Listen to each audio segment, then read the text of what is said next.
do they use it in ways that make sense? So to understand this, let's start talking about predator-prey interactions here, and just sort of ask the question, who has the most to lose out of this situation? And so if the lion loses, he is just losing lunch, right? And if the prey loses, it's lost its life. To put that in sort of an evolutionary context, I just need a quote from this review of risk assessment, and I promise you this is a real quote. So being killed greatly decreases future fitness. So yes, so what we are expecting here is that prey have lots of things, including behavior and the choices they make to reduce their risk of becoming lunch. And so that's what gets to risk assessment. The idea that a prey can kind of know in any particular context what its risk of predation is and behave in appropriate ways to avoid that. And we see that in spiders, and we can sort of think of this in somewhat economic terms. Certainly crypsis, we sort of have kind of a balance between the cost to the prey item versus the risk of predation. And so crypsis is pretty low in terms of my cost as a prey item, but certainly as in the context, if the predator is getting closer, there comes a point where it's more beneficial to use more energy and flee. And of course, if the predator is right on top of you, you kind of have last resort. You might use some sort of chemical defense, and spiders might have venom. Or in the case of widow spiders, they have this defensive silk that they can put out. And of course, that's right on top. The prey is right on top of you, so this is your last resort. You're going to fight. You're going to use whatever you've got to get away. And we can see this. This was tested. So my colleague David Nelson, in his 2014 paper, looked at this in Latrodectus hesperus. And what we're finding here is that they do at different threat levels. So he was using these gelatin fingers, and so either sort of poking it once, which is low threat, or poking it several times, sort of once every second for like a minute, versus high threat was taking 2 of these gelatin fingers and gently pinching the spider. And you can see that these different behaviors change. So first, it's low threat, you poke it once, it's just trying to get away. Oops. And if it's medium threat, you're poking it a lot. You're certainly trying to get away, but you're also maybe playing dead. And here we are eliciting the silk flicking behavior, which is utilizing defensive silk. And then if you're high threat, so getting pinched, then this is where we actually want to bite and use venom. And so these are behaving appropriately. They seem to be assessing the risk and behaving accordingly. So we wanted to dial down a little bit on actually using defensive silk, so these silk flicks. And so what we did was we were kind of seeing if even within using the silk, if they're making decisions on how much to use and when to use it, depending on different threat levels. And that's some of the previous research that we've done in our lab. So just a reminder, this is what the behavior looks like.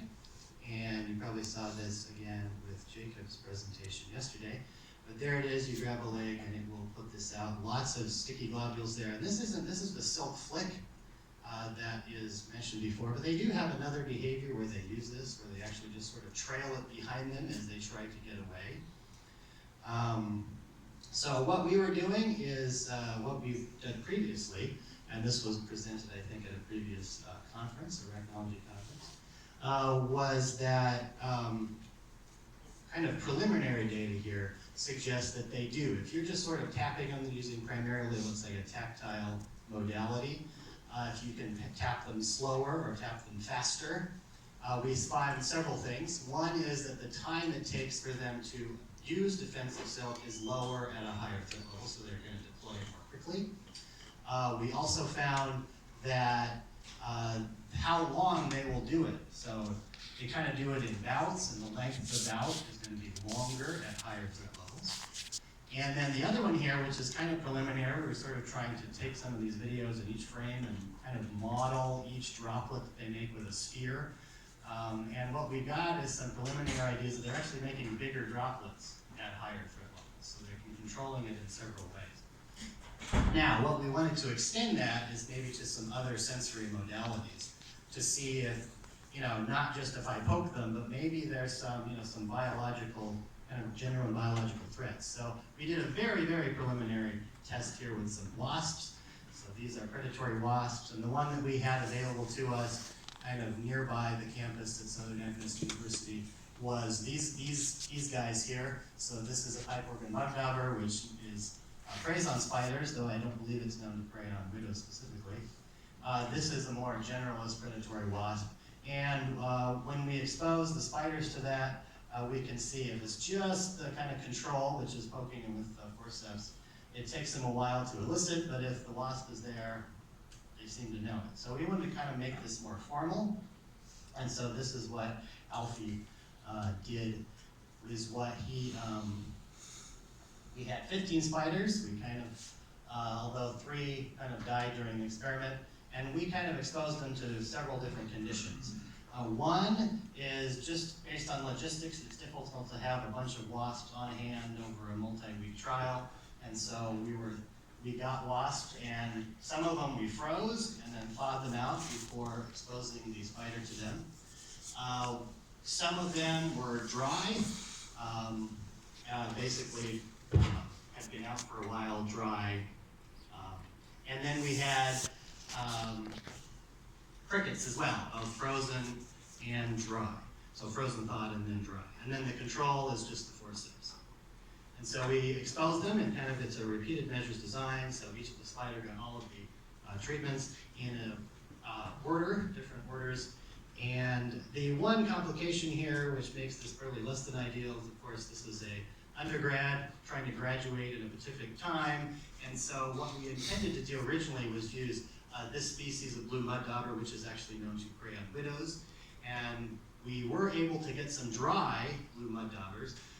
We have to thank Max Headley from Akron University for he was studying them and lent us some of those, or gave us some of those. But we couldn't find the same species nearby. It's supposed to be in the area that we are, but we couldn't get our hands on any that we could freeze. And so we just ran out and grabbed whatever we could get, which is several species. So it's not ideal in that respect, but here's the apparatus that we used. Basically, we had this apparatus where we could mount a GoPro on these tweezers, and we're using sticky tape to tape these things on it, and then we're poking the spider. It's about once per second, and for 2 minutes. So after doing all that, here is the data that we got, and it is kind of messy here. Here's our 2-minute bout here, 120 seconds. The red lines represent medians, and you'll notice that a bunch of these red lines up here is essentially saying the majority of the spiders in that trial just did not respond with defensive silk at all. But we do have a couple. If we're looking at the frozen thawed, both wasps and crickets, the median is much lower there. And so if we did a generalized estimating equations to account for that repeated measures, and we find significance here, both for the frozen wasp and the frozen cricket, or I should say thawed wasp and thawed cricket, and responding quite a bit sooner.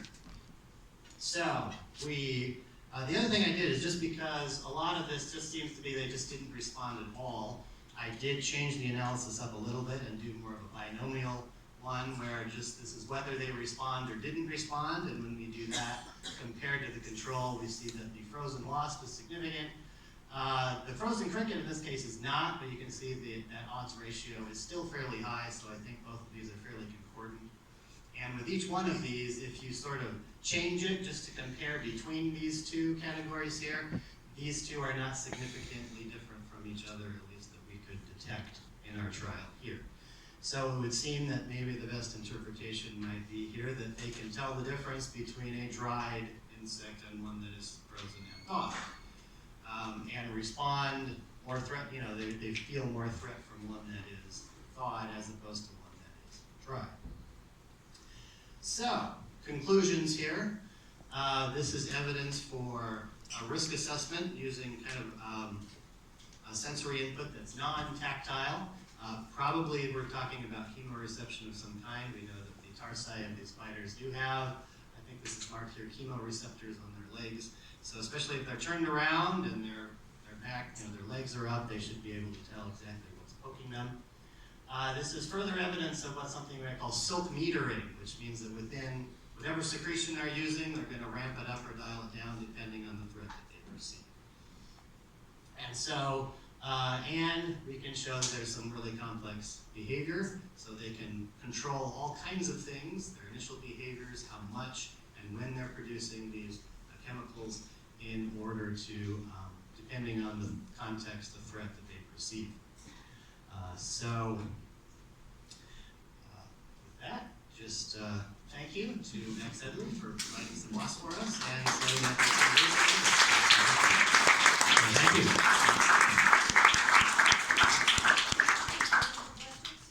All right, questions? Yes? Have you thought about maybe putting some covering over the tips there, a little more gladiness and so on to see? That's a good idea. We haven't thought of that, but that is a very good idea. Actually, one thing I didn't say is certainly because of some of the design aspects that might be less than perfect, we're thinking of actually redoing this experiment. Hopefully we can get a hold of some of those boxes. Yes? Along those same lines, have you considered like a near field vibration? Because I know a lot of spiders, especially avoiding predatory and parasitoid wasps, sense the movement of air from the wing beats. That might be a means. I think we've considered that. We haven't done it yet, but that is a very, very good idea. Just out of curiosity, did you ever put a live wasp in there to look at the interactions between the wasp and the... But that's another thing that we've talked about, but we have not done yet. It just sounds tricky to manage.